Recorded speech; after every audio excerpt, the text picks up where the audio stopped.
Okay, we are good to go. Good morning. I hope you're well today. Today, we're going to be looking at the key health priorities in Ireland.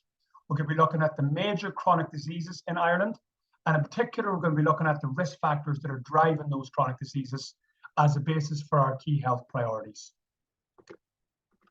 First of all, we'll look at Ireland at the moment. Ireland's life expectancy has been increasing over the past few decades. The greatest gains have been seen in the older age categories, reflecting a decrease in mortality rate for major diseases. Life expectancy in Ireland is now above the European Union average. And when you also look at our high GDP, paints quite a positive picture at Ireland, but an increasing disease burden is evident. Irish people are living longer lives. However, the incidence of chronic diseases is rising. And so too is our drug budget.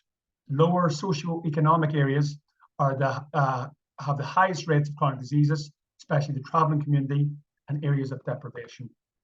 If we look at some of our biggest chronic diseases, mortality rates from these diseases has been decreasing. However, the incidence of these diseases has not.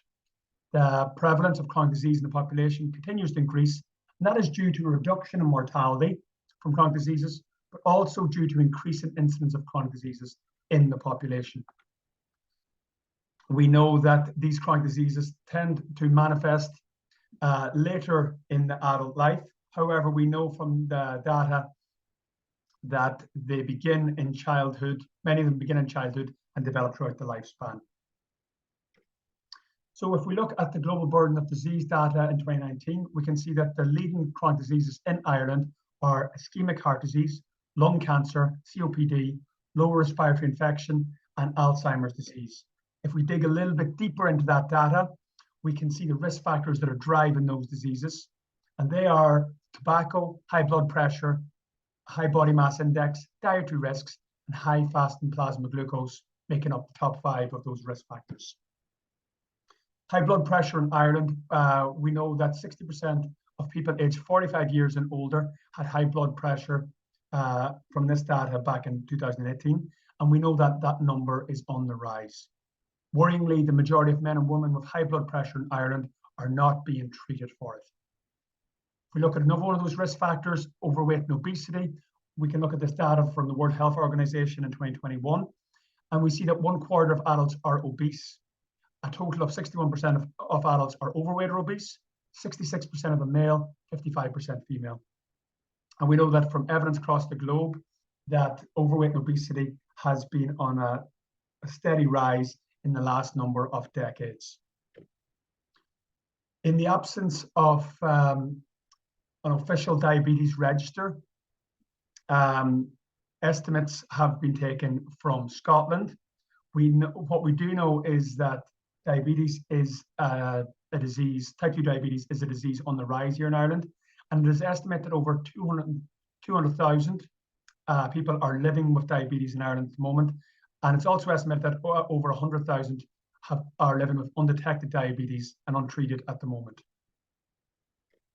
So if we look back to our risk factors for driving disease, they will form the basis of our health priorities here in Ireland. If we look a bit closer at those risk factors, we can see that all of them are related to lifestyle and diet choices. And we're going to zone in on four of the 5 risk factors that are related to poor diet.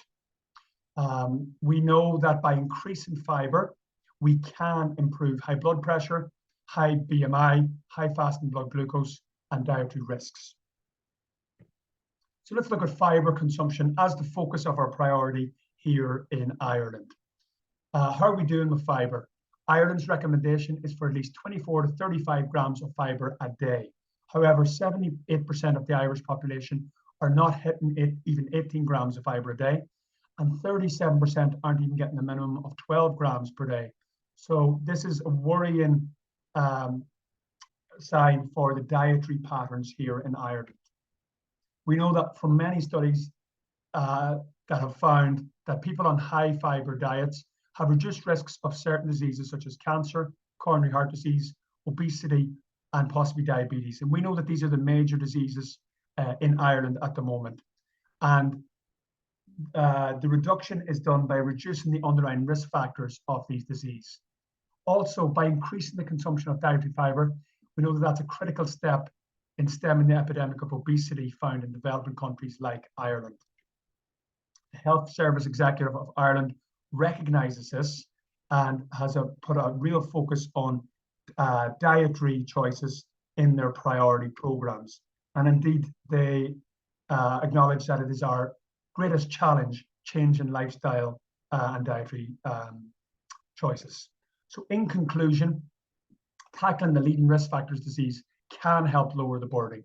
By increasing fiber consumption, which is our target and our priority here, at a population level, we can target 4 out of the 5 top risk factors for chronic disease. Who is our target population? The large majority of those who are failing to consume the recommended 24 grams of fiber per day. Thank you for your time. I really appreciate it.